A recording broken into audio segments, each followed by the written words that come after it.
Hello everyone, welcome है आपका अपने ही यूट्यूब चैनल मम्मी बच्चा केयर में। दोस्तों, आज की इस वीडियो में हम बात करेंगे कि बेबी की FHR से हम कैसे जान सकते हैं हमें बेबी बॉय होगा या बेबी गर्ल होगी, ये कितना सही है।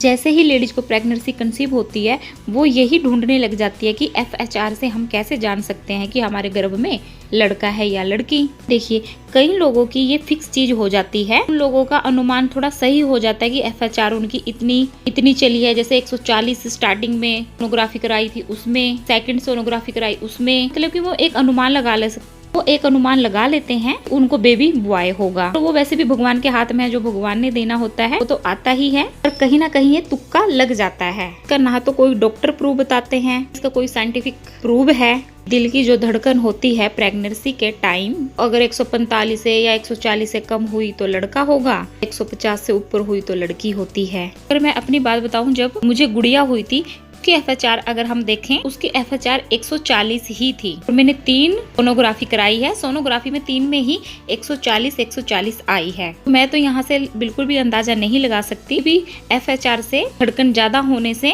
या कम होने से बेबी बॉय या बेबी गर्ल होते हैं। मेरी नॉलेज में जैसे आसपास में के भी बेबी गर्ल हुई है, मैंने उनकी सबकी FHR चेक की है, तो उनकी किसी की 145 में भी बेबी गर्ल हुई है, किसी को 143 में भी बेबी गर्ल हुई है और किसी को 157 में भी बेबी गर्ल हुई है। अभी हाल ही में सिस्टर और मेरी भाभी दोनों ही प्रेग्नेंट थी, उनको अभी 2 महीने पहले ही बेबी हुए हैं। उनके बेबी बॉय, सिस्टर पे मेरी बेबी गर्ल हुई है, भाभी पे बेबी बॉय हुआ है। मैंने उन दोनों की FHR भी चेक की है। जो भाभी पे बेबी बॉय हुआ है उसकी FHR 167 तक होती थी, जो सिस्टर को गर्ल हुई है FHR 144 147 इसी बीच में रहती थी। तो आप खुद ही अनुमान लगा सकते हैं कम ज्यादा से क्या होगा। मैं तो इस बात को पूरा यकीन से नहीं मानती, बाकी आप सब पर डिपेंड करता है। पिछले साल जुलाई में मेरी देवरानी को भी बेबी बॉय हुआ था कि FHR फर्स्ट टाइम में 168, सेकंड सोनोग्राफी में 157 और लास्ट में 155 थी। उसे बेबी बॉय हुआ है। ये कम और ज्यादा से FHR से कुछ नहीं होता,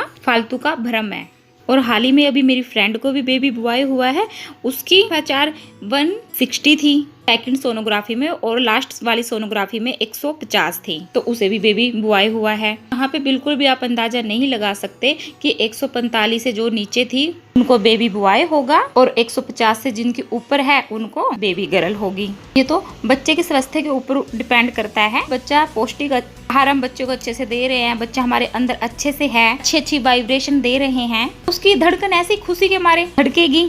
कई बार ऐसा होता है, हम डॉक्टर के पास जाते हैं, कई लेडीज फर्स्ट टाइम जाती हैं, जैसे उनको वैसे ही टेंशन होती है, वो खुद ही अपना BP लो रखती हैं। उस टाइम में वो उनका डॉक्टर जैसे चेकअप करती है, बच्चे की भी धड़कन उस हिसाब से लो आ जाती है। तो कई लेडीज बड़ी हैप्पी रहती है, उनकी धड़कन वैसे ही खुश रहती है, बच्चे की भी हैप्पीनेस धड़कन तेजी से आ जाती है। अब जैसे मेरे 5 मंथ की प्रेगनेंसी चल रही है, मेरा जो 3rd मंथ का सोनोग्राफी हुई है उसमें मेरे बेबी की FHR 157 आई है। अभी 5th मंथ का हुआ है हफ्ते पहले ही, उसमें 147 आई है। देखो कितना फर्क पड़ गया। कई लोग बोलते हैं अल्ट्रासाउंड जो होता है तो डायरेक्ट फीमेल लिखा होता है, लोग बोलते हैं XXY करके लिखा होता है, बट मैंने तो इतने अल्ट्रासाउंड चेक कर लिए हैं। मेरी खुद की भी प्रेगनेंसी चल रही है, मेरे आसपास जितने भी हैं सबके अल्ट्रासाउंड इतने अच्छे से डीपली चेक किए हैं, मुझे तो ये सब कहीं पे भी लिखा नहीं दिखाई दिया। बाकी अल्ट्रासाउंड जो होता है मेन लिंक होता है बेबी का देखने वाला, तो डॉक्टर्स अल्ट्रासाउंड करने वाले देख के ऐसे ही नोट कर लेते हैं, रिपोर्ट में रिपोर्ट बना देते हैं, उसमें लिख लेते हैं, फिर वो डॉक्टर को अपने आप बता देते हैं। वो अल्ट्रासाउंड में भी उस रिपोर्ट को, मतलब कि उस मेंशन को नहीं आने देते हैं, जहाँ से हम पता लगा सकते हैं कि यहाँ पे बेबी बॉय और यहाँ पे बेबी गर्ल का अंग होगा। आपने अल्ट्रासाउंड देखे होंगे, देखो नोजी, लिप, चिन, हैंड, फुट, किडनी, दिल, हड्डियां एकदम अच्छे से मेंशन होता है, पर वही पार्ट अल्ट्रासाउंड में उसको बिल्कुल ब्लैक कर देंगे या अल्ट्रासाउंड में उस पार्ट को देंगे ही नहीं। आई होप आप लोगों को ये मेरा वीडियो अच्छा लगा होगा, आप लोगों को समझ आया होगा FHR से कुछ नहीं होता कम और ज्यादा से। इसलिए अपनी प्रेगनेंसी को एंजॉय कीजिए, फालतू की टेंशन मत लें। तो चलिए, अगर आपको हमारा वीडियो पसंद आया तो प्लीज वीडियो को लाइक कीजिए, चैनल को सब्सक्राइब कीजिए और वीडियो को आगे से आगे शेयर कीजिए।